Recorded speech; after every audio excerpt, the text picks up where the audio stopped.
Hello everyone, NS ব্লগে তোমাদের আরও একবার স্বাগত জানিয়ে আজকে একটি নতুন ভিডিওর সাথে চলে আসলাম।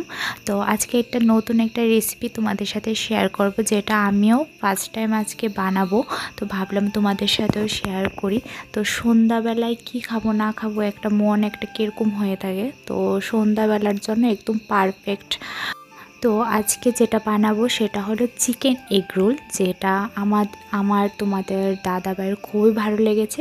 তো চলো শুরু করা যাক। তো ফার্স্টে তো ময়দাটা মেখে নিয়েছি, আর ময়দা কীভাবে মাখতে হয় তোমরা সবাই জানো। মেখে আমি রেস্টে রেখে দেবো প্রায় 15 থেকে 20 মিনিটের জন্য। তো চিকেন এগ রোলের জন্য তো চিকেনটা ফ্রাই করতে হবে, তো চিকেনটাও আমি মেখে নেব।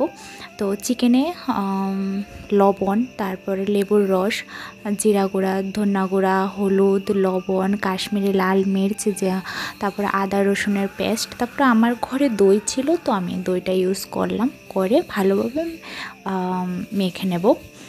তো মেখে এটাও প্রায় 5 থেকে 10 মিনিটের জন্য আমি রেখে দেব। তো এখন আমি চিকেনটা ফ্রাই করে নেব সরষের তেল দিয়ে। সরষের তেলটা একটা গরম করব না, হালকা গরম থাকবে, বেশি গরম হলে মাংসটা পুড়ে যাবে। তো এখন মাংসটা আমি ভালোভাবে ভেজে নেব যতক্ষণ না মাংস থেকে তেলটা আলাদা হয়ে যায়, মশলাটা পুরোটা মাংসের সাথে লেগে যাবে।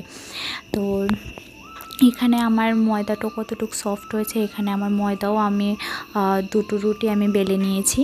আর তারপর চিকেনটা দেখো কতটুকু সুন্দর হয়েছে, তেলটা পুরো আলাদা হয়ে গেছে। তো এখানে আমি পেঁয়াজ দিয়ে হালকা একটু নাড়াচাড়া করে বাস আমার এখানে এগ রোল রেডি করার জন্য সব কিছু এখানে রেডি।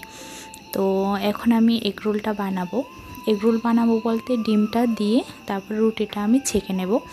তো দেখো ডিমটাও আমি দিয়ে দিলাম, তারপর রুটিটাও আমি এপিট ওপিট করে আমি ভেজে নেব ভালোভাবে। বেশি একটা ভাজার দরকার নেই, কারণ এটা ময়দার, হালকা ভাজাতেই হয়ে যাবে, না হয় পুড়ে যাবে। তো এরকম করে আমার আমার 2টো এগ রোলে আমার রেডি।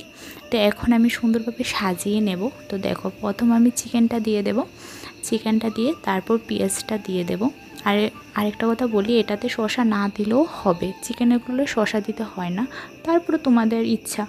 আর তারপর কাঁচামরিচ দিয়ে দেব গ্রিন চিলি সস, তারপর টমেটো সস দিয়ে তারপর দিয়ে দেব ধনেপাতা, তারপর বিট লবণ দিয়ে তারপর দিয়ে দিলাম ধনেপাতা দিয়ে লেবুটা রসটা দিয়ে মানে অসাধারণ হয়েছে। তোমরা বাড়িতে একবার ট্রাই করে দেখতে পারো, যদি তোমাদের আমার এই রেসিপিটা ভালো লেগে থাকে বাড়িতে একবার ট্রাই করে দেখবে, আশা করি তোমাদেরও খুব ভালো লাগবে। তো আমাদের কাছে তো দুর্দান্ত লেগেছে, আমি এটা ফার্স্ট টাইম এটা ট্রাই করছি। তো আজকের রেসিপিটা এতটুকু পর্যন্ত। তোমাদের যদি আমার এই রেসিপিটা ভালো লেগে থাকে তাহলে লাইক, কমেন্ট অ্যান্ড সাবস্ক্রাইব করে দিও। কমেন্টে জানাতে ভুলবে না তোমাদের আমার এই রেসিপিটা কীরকম লেগেছে। তো আজ আসি, সবাই ভালো থেকো, সুস্থ থেকো, আবারও দেখা হচ্ছে একটা নতুন ভিডিওর সাথে। টাটা।